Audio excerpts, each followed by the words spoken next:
хоригдож байх үеийнхаа одоо тухайн процессор би киноа хийсэн байгаа. Яасан.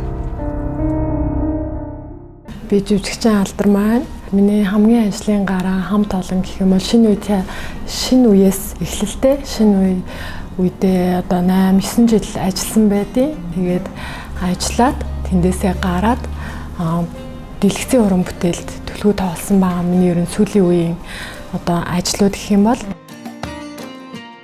би их хүнтэй дээрэс нь би үр хүүхдүүдтэй маш сайн үлгэр дуурайл сайн ээж байх ёстой гэж боддог. Аав ээжтэй сайн охин нь байхыг хүсдэг.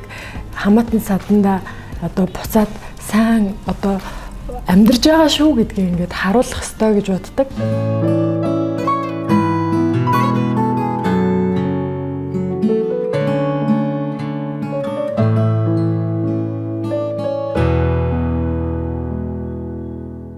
Тухайн үед тийм юм болсон те тэр сэтлээсээ би кино хийсэн. Кино ихтэй энэ бол миний амьдралд одоо байж боломжгүй маш том хар талбар бүлдээсэн гэж би өөртөө боддог. Зүгээр л би маш хурдан л гарахыг бодож исэн. Хурдан гармаар байна. Намар орсон, үл гарч ирсэн би те. Тэгэл тэр болгон чинь нэг юм киноны зураглал юм шиг те. Тэгээ тэр дотор байсан эмэгтэйчүүдийн тухай гэхэд бүгдээрээ л их хүн байсан те. Тэгээ тэдний ярьж байгаа сэдвүүд бүгд л үр хүүхдийнхаа төлөө те. Тэгэл аргагүй ирэхэд хулгай хийсэн ч юм уу те. Хүүхдэд дижээхийн тулд энэ бол бүгдээрээ л нөгөө нэг нийгэмд ээжүүд ингээд ямар нэгэн байдлаар үр хүүхдэд дижээх гэж ингэж явсан л эмэгтэйчүүд байдсан байна да гэдгийг би олж харсан.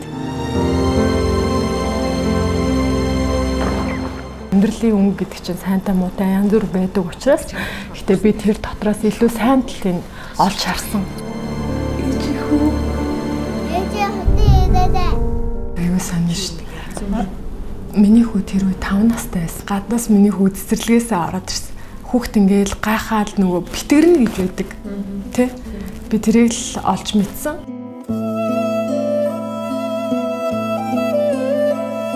3 сарын хугацаатай ээж нь ингээд байхгүй тэнгүүтээ нуужч тэнд нэг ботонч хідэн хүмүүс юм яриад бүгд амар сонин царайтай тэгээд хин шаац жаргалтай биш хүүхд мэдрэл муутай л биш бол тэр хүүхд зөнгөөрөө мэдж байгаа аахгүй. Тэгээд нэг юм шуунайсан бор хүүхд л ороод ирсэн миний хүү нэг тэгээд би ингээд хүүгийнхаа нүд рүү маш сэргэлэн үлдээ миний хүү харахад ингээд нэг юм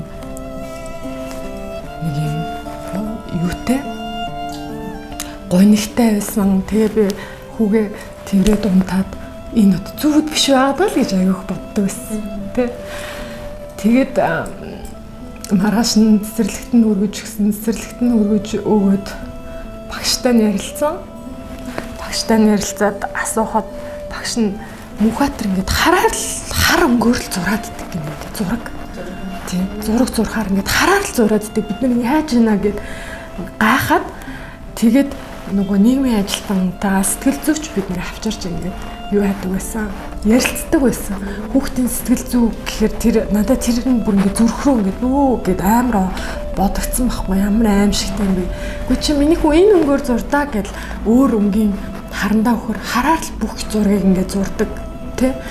Тэгээд нөгөө амар сэргэлэн цоваа юм хүүхд чинь айгүй тийм өөрийгөө татах маягтай юм бодлогошронгуй юм болж ирсэн ч өөртөө маш их гутраал сэтгэлийн гутрал би их орсон л да. Тэгэхдээ би ингээл ороод ах юм бол нөгөө эмэгтэйчүүд л бид нар бие бинийгаа ингээд дэмжиж ажиллаж те ингэхгүй бол тэртээ тэргүй муу нэртэй хахад би өөрийгөө дахиж ингээд яах юм бэ л гэж одоо бодоод за ой шүү болно шүү санаа сайхан байхад санаа сайхан бол заа сайхан да ямар болж л таараа гэж ингэж л би амьдарч ирсэн. Өнөөдөр надтай үлдсэн ганцхан зан чанар байдаг. Тэр нь юмд би тууштай байдаг. Үнэн байвал үнэн байсан шиг байж чаддаг. Шудраг байж чаддаг юм л хүн.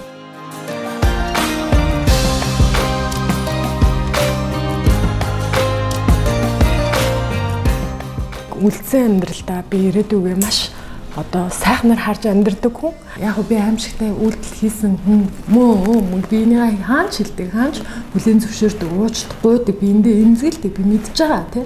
Мэдхгүй юмыг надад мэдүүлээд байгаа юм биш шүү дээ.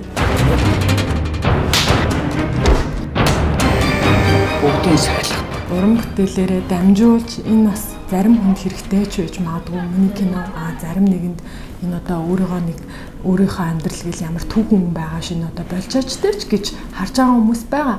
Би өнөөдөр доллар биш хүн болгоно гэж таалагдах албагүй байхгүй. Хүн байгаагаар нь хүнийг хайрлах шиг сайхан юм байхгүй байхгүй юу? Тэ? Үлдсэн алдаатай нь бүгдээрээ бие биенийгээ хайрлая л да. Заавал ч бид нэр бие биенийхээ муу сайн үнцгийг сэтэлж бити ингээсээ тэгээд манай энэ киног олон эмэгтэйчүүд үзээсэй.